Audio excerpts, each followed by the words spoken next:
అందరికి నమస్కారం. నేను శిరీష. ప్రస్తుతం మనతో పాటు ఉన్నారు ప్రముఖ ఆధ్యాత్మికవేత్త జ్యోతిష్య పండితులు పవన్ కుమార్ శర్మ గారు. గురుగారితో మాట్లాడతాం. నమస్కారం గురుగారు. శ్రీమాత్రే నమః. గురుగారు, విశేషంగా ఈ యోగాది నుంచి వృశ్చిక రాశి వారికి ఎలా ఉండబోతుందంటారు? ఎలాంటి జాగ్రత్తలు తీసుకోవచ్చు అంటారు? ఈ నవగ్రహాల ప్రభావం ఈ సంవత్సరం ఎలా ఉంటుందంటారు వీరిపైన? శివాయ గురవే నమః. శ్రీ మహాగణాధిపతయే నమః. వృశ్చిక రాశి వారిని ఈ సంవత్సరం మనం గమనిస్తే విశాఖ నక్షత్రం 4వ పాదం వారు, అనురాధ నక్షత్రం 1, 2, 3, 4 పాదాల వారు, జ్యేష్ఠ నక్షత్రం 1, 2, 3, 4 పాదాల వారు వృశ్చిక రాశి కిందకి వస్తారు. వీళ్ళ ఆదాయం చూస్తే 11, వ్యయం 8. అంటే ఈ సంవత్సరం సంపాదన చాలా బాగుంది, ఖర్చు తగినంత ఉంది. అలాగే రాజపూజ్యం 2, అవమానం 6. ఈ విషయంలో వీళ్ళు జాగ్రత్తలు తీసుకోవాలి. ఈ రాశి వారికి జూన్ 1వ తారీఖు వరకు గురుడు అష్టమంలో ఉన్నప్పటికీ సువర్ణమూర్తిత్వం వల్ల వీళ్ళకి కలుగుతున్న ప్రత్యేకమైన ఇబ్బంది ఏం లేదు. కాకపోతే ఎంత ఆదాయం వస్తుందో అంత ఖర్చు అయిపోతుంది జూన్ 1వ తారీఖు వరకు. జూన్ 1వ తారీఖు తర్వాత ఎప్పుడైతే గురుడు కర్కాటక రాశిలోకి మారుతున్నాడో అప్పుడు వీళ్ళకి అనుకూలమైనటువంటి కాలం చాలా బాగుంటుంది. అలాగే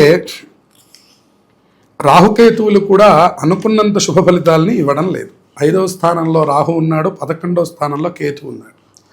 దానివల్ల కొంత మిశ్రమమైనటువంటి ఫలితం. 5వ స్థానంలో ఉన్నటువంటి శని భగవానుడు వల్ల ఏకాదశం, అక్కడ శని ఎప్పుడైతే ఉండి ఏకాదశాన్ని దృష్టితో చూస్తున్నాడో వీళ్ళు వ్యాపారస్తులైనటువంటి వాళ్ళకి చిన్న చిన్న ప్రతిబంధకాలు రావడం, అనుకున్నంత లాభాలు కనపడకపోవడం, కొన్ని ఇబ్బందులు వ్యాపారస్తులకు కనపడుతున్నాయి. సామాన్యులందరికీ కూడా ఇబ్బంది ఏమీ లేదు, కానీ సంతానం పట్ల కొద్దిగా అనుకోనటువంటి మార్పులు కనపడ్డం, వాళ్ళకేదో అనారోగ్యం కలిగితే వీళ్ళకి ఆందోళన కలగడం, లేదా వాళ్ళు ఎక్కడో విదేశాల్లో ఉన్నారు ఎలా ఉంటున్నారో అనే ఆందోళన తెలుస్తూ ఉండడం లాంటివి కనపడుతున్నాయి.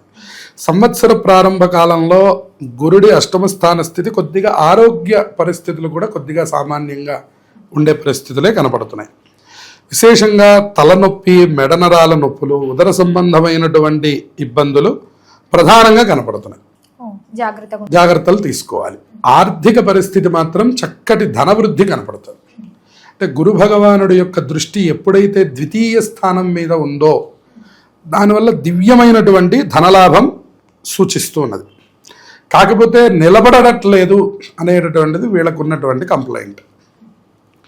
వృత్తి, ప్రాపంచిక సౌఖ్యాలన్నింటినీ చక్కగా అనుభవిస్తారు. పెద్దలైనటువంటి వాళ్ళకి చక్కటి ఆయుర్వృద్ధి కనపడుతుంది. ఆపదలన్నీ కూడా తొలగిపోతాయి.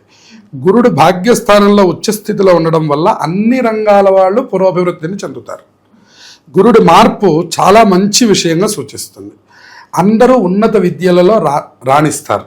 స్త్రీలు, పురుషులు ఇద్దరు కూడా అభివృద్ధి చెందుతారు. అంతేకాకుండా విద్యార్థులకు పరీక్షల్లో మంచి ఉత్తీర్ణతలు కనిపిస్తున్నాయి.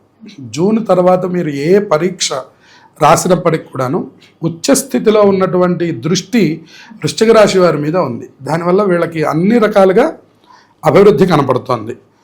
చాలా చిన్న సమయంలోనూ చిన్న వయస్సులోనే విజయాలు కూడా సాధిస్తారు. అంతేకాకుండా ఆధ్యాత్మికపరమైన విద్యలు, సాంస్కృతిక జ్ఞానం, ఉన్నత విద్యల్లో కూడా బాగా రాణించగలుగుతారు. అన్ని రకాల విద్యల్లోనూ వీళ్ళకి అభివృద్ధి కనపడుతుంది. విశేషంగా ఆధ్యాత్మిక విద్యల్లో ఉన్న వాళ్ళకి, కళారంగాల్లో ఉన్న వాళ్ళకి, అంటే ఏదైనా లలిత కళలు నేర్చుకునేటటువంటి వాళ్ళకి మంచి అభివృద్ధి ఈ సంవత్సరంలో కనపడుతుంది. అంతేకాకుండా వారసత్వ విషయాల్లో కూడా వీళ్ళు ముందు అంజ వేసి వాళ్ళకి రావాల్సిన ఆస్తుల్ని చక్కగా తెచ్చుకోగలుగుతారు. విదేశాల్లో కూడా స్థిరపడేటటువంటి అవకాశాలు చాలా పుష్కలంగా ఉన్నాయి. ఈ సంవత్సరంలో ఎప్పుడైతే ఇప్పటిదాకా ఉద్యోగాల్లో వాటిల్లో ఇబ్బందుల్ని ఎదుర్కొంటున్నారో వృశ్చిక రాశి వాళ్ళకి ఇప్పుడు స్థిరత్వం అనేది ఏర్పడుతుంది. అన్ని విధాలా బాగుంటుంది. డిసెంబర్ నెలలో వక్ర గురుడు యొక్క ప్రభావం వల్ల కొద్దిగా ఆధ్యాత్మిక సాధనల్లో వాటిల్లో కొద్దిగా అడ్డంకులు ఏర్పడతాయి. అంటే డిసెంబర్ నెల వరకు అనుకూలంగా ఉంది అని చెప్పుకోవచ్చు. అయితే పంచమంలో ఉన్నటువంటి స్థానంలో ఉన్నటువంటి శని భగవానుడు క్రమశిక్షణ, పట్టుదలతో కార్యసాధకులుగా మిమ్మల్ని తీర్చిదిద్దుతాడు. ఆయన కొన్ని ఇబ్బందులు కలిగిస్తూనే మిమ్మల్ని జాగ్రత్తగా తీసుకెళ్తూ ఉంటాడు. అల్టిమేట్గా మంచి విజయాన్ని పొందుతారు. సహనము, పట్టుదల, విజయం, సౌఖ్య సంపన్న జీవితాన్ని పొందుతారు. కొద్దిగా ఈ సమయంలో సహనాన్ని చూపిస్తూ ఉంటారు. ఇదివరకటి కంటే ఆలోచన విధానం బాగా మారి ఉంటుంది. అదృష్టం చక్కగా ఉంది. క్రమశిక్షణ కలిగినటువంటి సంతానం వల్ల తల్లిదండ్రులకి సుఖాన్ని ఇస్తారు. అంటే వీళ్ళు చక్కగా ఉండడం వల్ల వీళ్ళ తల్లిదండ్రుల ఆనందాన్ని పొందుతారు.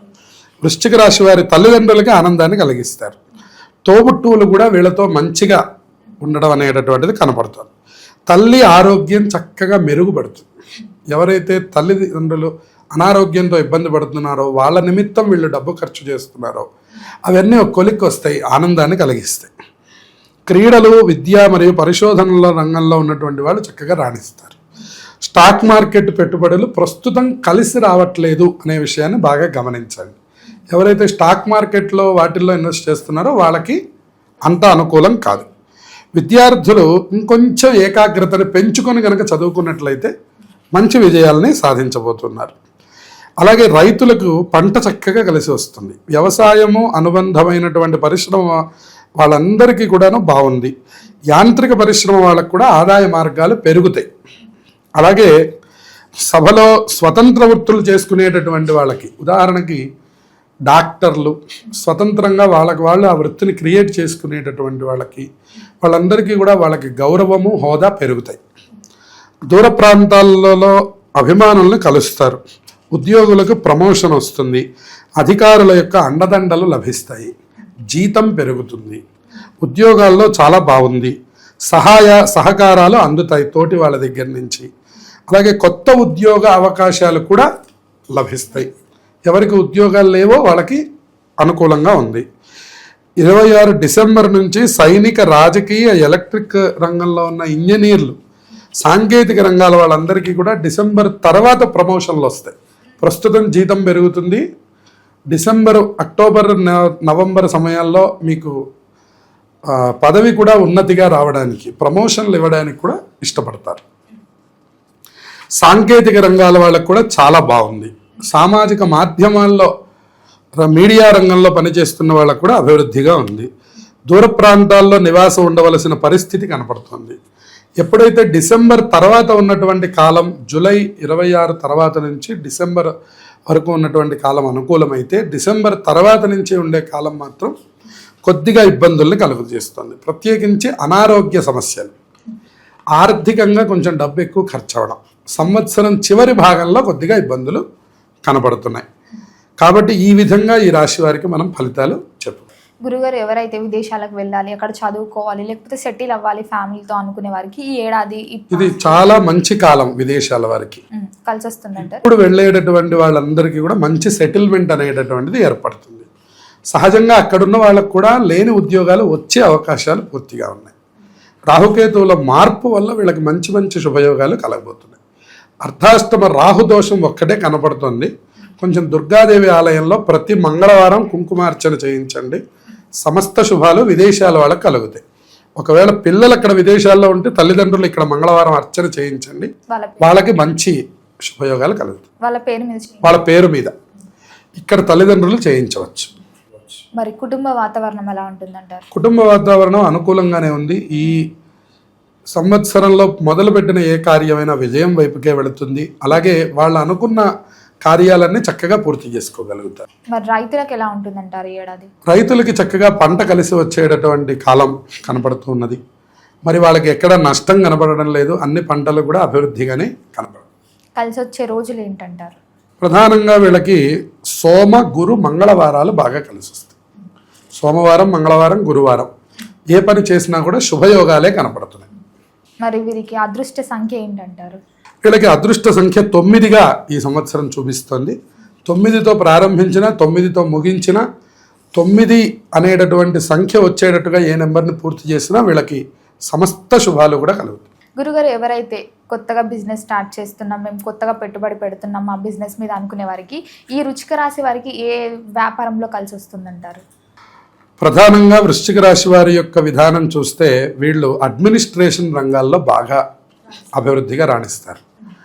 ఇక వ్యాపారాలు అనే విషయానికి వచ్చేసరికి వీళ్ళకి మరి ప్రధానంగా కుజ సంబంధమైన యంత్రాలకు సంబంధించినటువంటివి, అంటే కర్మాగారాలు, ఏదైనా తయారు చేసేటటువంటి ఫ్యాక్టరీలు, ఇటువంటి వ్యాపారాలు వీళ్ళకి బాగా కలిసి వస్తాయి. సామాజికంగా మనం చూస్తే ఏదైనా స్టోరు అంటే కిరాణా స్టోర్ కానివ్వండి, ఇటువంటి వ్యాపారాలు కూడా బాగా చేయగలుగుతారు. రెండవది రియల్ ఎస్టేట్ రంగంలో కూడా వీళ్ళు మంచిగా రాణించగలుగుతారు. ఈ 3 వీళ్ళకి అనుకూలమైన వ్యాపారం. గురుగారు, మరి ఇప్పటివరకు అన్ని రంగాలను పరిశీలించాం కాబట్టి ప్రథమార్థం బాగుంటుందంటారా, ద్వితీయార్థం బాగుంటుందంటారా? ప్రధానంగా వీళ్ళకి ద్వితీయార్థమే బాగుంది అని చెప్పాలి. ఆరోగ్యపరంగా ప్రథమార్థం చాలా బాగుంది, ఆర్థిక పరంగా ద్వితీయార్థం చాలా బాగుంది. ఏదైనా ప్రారంభించాలంటే ద్వితీయార్థంలో చేసుకోవాలి. ద్వితీయార్థంలో ప్రారంభించాలి. పెట్టుబడులు కానీ ఉద్యోగస్తులు కానీ ఏదైనా జూన్ తర్వాత ప్రారంభం చేస్తే మంచి. మరి సంవత్సరం అంతా అందరికీ బాగుండాలంటే వృశ్చిక రాశి వారికి ఏ దైవాన్ని పూజించవచ్చు అంటారు, ఎలాంటి పరిహారాలు చేసుకుంటే బాగుంటుంది అంటారు? ప్రధానంగా వీళ్ళకి అర్ధాష్టమ రాహుదోషం బాగా కనపడుతుంది. ప్రతి మంగళవారం ఉపవాసం ఉండి దుర్గాదేవి ఆలయంలో దర్శనం చేసుకోవడం, అమ్మవారికి కుంకుమార్చన చేయించడం, అలాగే శని భగవానుడి యొక్క ప్రతికూలం కూడా కొద్దిగా కనపడుతూ ఉన్నది కాబట్టి శివాలయంలో ఉండే పార్వతీదేవికి ఎక్కువ అర్చనలు మంగళవారం పూట చేయడం, రాహుకాల దీపం పెట్టుకోవడం వల్ల సమస్త శుభాలు కలుగుతాయి. గురుగారు, మొత్తం ఇదే సంవత్సరంలో వృశ్చిక రాశి వారికి ఎలా ఉండబోతుంది, ఎలాంటి జాగ్రత్తలు తీసుకోవాలి తెలియజేసినందుకు ధన్యవాదాలు. శుభమస్తు.